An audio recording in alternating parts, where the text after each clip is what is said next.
இன்றைக்கி நம்ம பார்க்க போகிறது கத்திரிக்காய் புளிக்குழம்பு. வெங்காயமே இல்லாமல் புளிக்குழம்பு எப்படி பண்ணலான்னு பார்க்கலாம் வாங்க. இதுக்கு வெங்காயமே தேவையில்லை. இந்த புளிக்குழம்புக்கு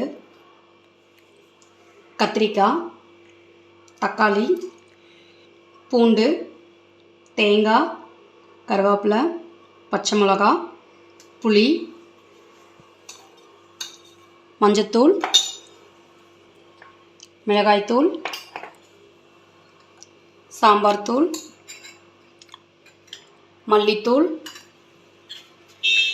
வெந்தயம், கடுகு, உப்பு தேவையான அளவு, நல்லெண்ணெய்.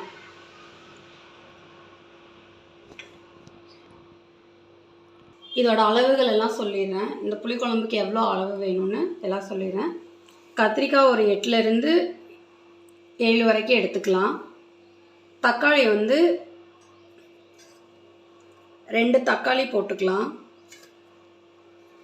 தேங்காய் உங்களுக்கு எவ்வளோ தேவைப்படுதோ அவ்வளோ எடுத்துக்கோங்க. நான் இவ்வளோ தான் எடுத்திருக்கேன் தேங்காய். பூண்டு ஒரு 10 பல், நெல்லிக்காய் சைஸில் புளி, பெரிய நெல்லிக்காய் இருக்கும் இல்லைங்களா, அந்த சைஸில் புளி, 3 பச்சை மிளகா, கருவேப்பிலை, மஞ்சத்தூள் சிறிதளவு. இது இவ்வளோக்கு போட வேண்டிய மிளகாத்தூள் 2 ஸ்பூன், சாம்பார் தூள் 1 ஸ்பூன், மல்லித்தூள் 2 ஸ்பூன், வெந்தயம் சிறிதளவு, கடுகு சிறிதளவு, நல்லெண்ணெய். இந்த டிஷ்ஷு நம்ம நல்லெண்ணெயில் தான் இன்றைக்கி பண்ண போகிறோம். உப்பு தேவையான அளவு. வாங்க வீடியோக்குள்ளே போகலாம். கத்திரிக்காய் கட் பண்ணுறப்போ 4 பக்கம் கீரல் மாதிரி போட்டுக்கணும்.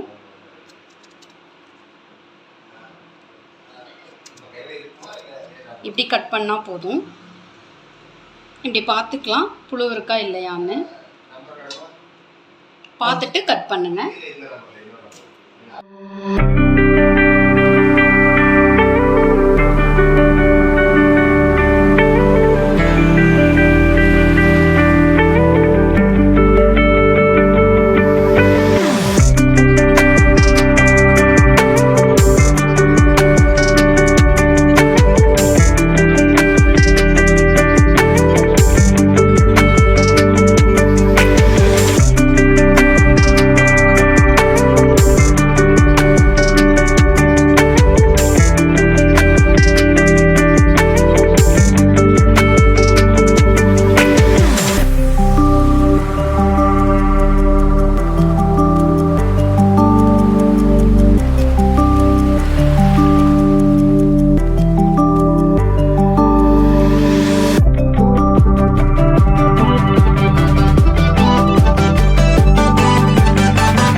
hurt. Let it out, just feel it. Let it out, cry it all out to me. When you're down, when your heart stops beating, you got me, you always got me.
Oh,